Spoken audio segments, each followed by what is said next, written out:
Islam Emperor. Islam Inspector. I have a couple of questions. One of them is about the link between the Imperial Custom Force and the Treasury and Budget. Oh, your department. Yay! Yes. Can you explain to me how they would work hand in hand when it comes to collecting taxes or probably collecting any of the Imperial's monies that is owed to them? Owed to them? Yeah. To the Imperial government? Yes. I see. Oh, yes, that's simple enough.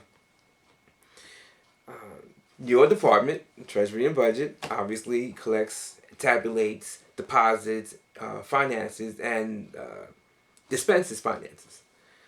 The Imperial Customs Force has many portfolios, if you would. In our jurisdiction, it serves for what some would call Coast Guard, some would call National Guard, some would call Sheriff Department. The Amexem-Moor-Empire Imperial Customs Force has law enforcement duties, obligations, and responsibilities, and internal protection. However, part of that portfolio includes what some would say Border Patrol, our version of immigration enforcement. And if you want to basically import things into this jurisdiction, if there's tariffs, if there are excise taxes or levies that are to be collected, I.C.F. does the collection of that. You have a whole portion of the Imperial Customs Force called Collections Command. They're responsible at the various, whether it be at a post, whether it be at a camp, if it's at a station, a base, or a port base, any type of facility that Customs has. And there's going to be someone there that's responsible for collections. Now, the collections officer at that particular location for Customs, they have to tabulate everything and transfer it over into the custody of Treasury and Budget.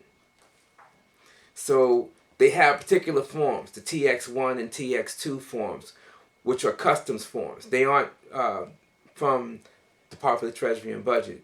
They will say CTX1, CTX2. One of them, the CTX1 form is for the excise taxes, and the CTX2 would be for the tariffs, effectively, and or levies. And so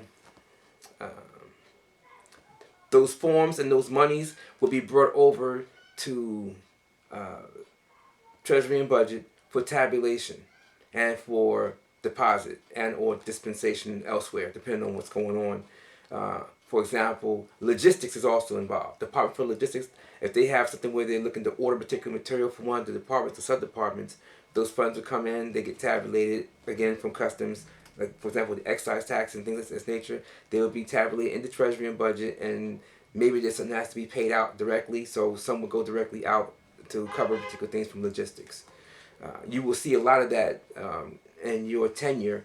You've only seen very few things happen because most of what's happened didn't happen on your watch lately. They happened on the watch of your colleague, the inspector from Vault Operations Detail.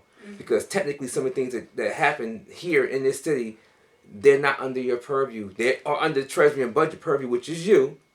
But there's things that go under your colleague's arm or under her wing, which is specifically dealing with Vault Operations Detail. You deal with the tax collection. After you collect it, you basically hand it over to her.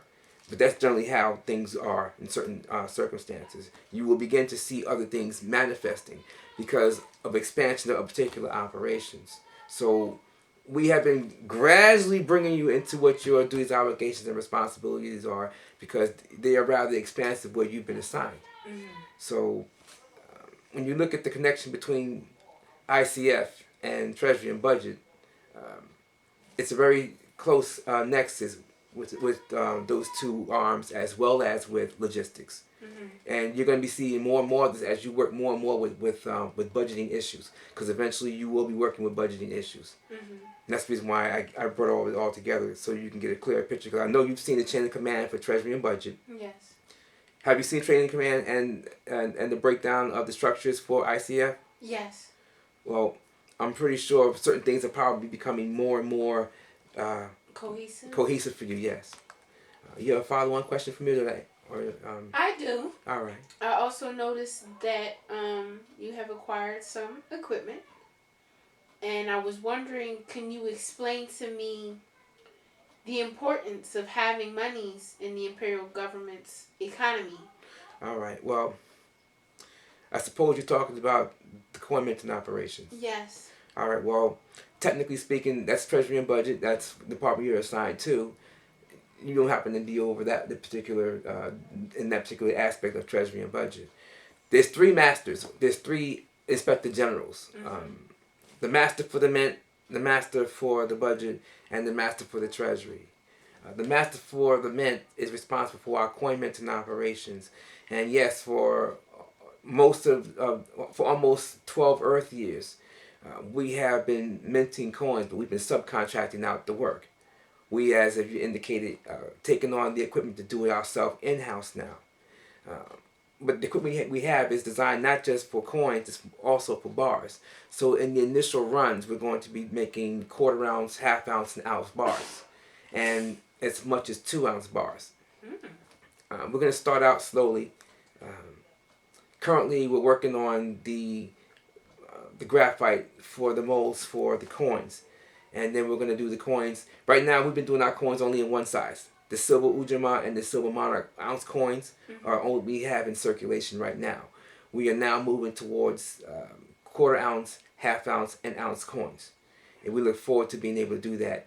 Now, that's the first half of your question. Yes, we're happy to have the equipment on station so we can finally do it ourselves. We have the crucible, the tongs. We have the machines that's needed for the appropriate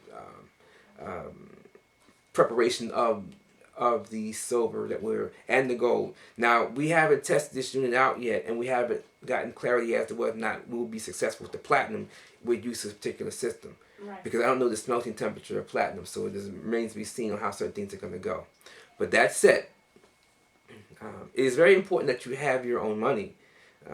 If you're going to use somebody else's money, how sovereign are you? That's a very fundamental issue. So, the imperial government has been minting coins and minting our money for quite some time now, and we're going to continue that. Only thing is now we're going to expand it because it's very expensive when we make our coinage. We're going to basically lower our costs now as a consequence of having the equipment. Now, although you weren't assigned to mint scenarios, you are going to learn to use the equipment. You will be expected to deploy with that particular equipment because you will have the rank of inspector inside of Treasury and Budget. You are a high-ranking official there. You have to be able to know how to do all aspects of things relevant and relative unto Treasury and Budget. Maybe one day you may be transferred over to Training Command. You have to be training folks on how to do a wide variety of things. You may very well become Inspector General one day, which means you're going to be one of the three masters. Right. So there's a lot of things that can happen with you. So we have to watch and see your growth and development. But I do know this much: I'm pleased that you have a firm mastery over the fundamentals of accounting, as you've shown thus far. And I'm also happy to see how you've been doing with the last tax period in terms of the collections that were done, the tax forms that were done on your watch. We appreciate the excellent work that you're doing on our behalf. We have a few things that we're going to be working with you on as, again, you're really growing and we're really appreciative because it's helping to expand some of the things that we can do in-house. As you grow, the house grows. So it's a symbiotic relationship and it's a win-win situation for everyone. And we thank you for everything.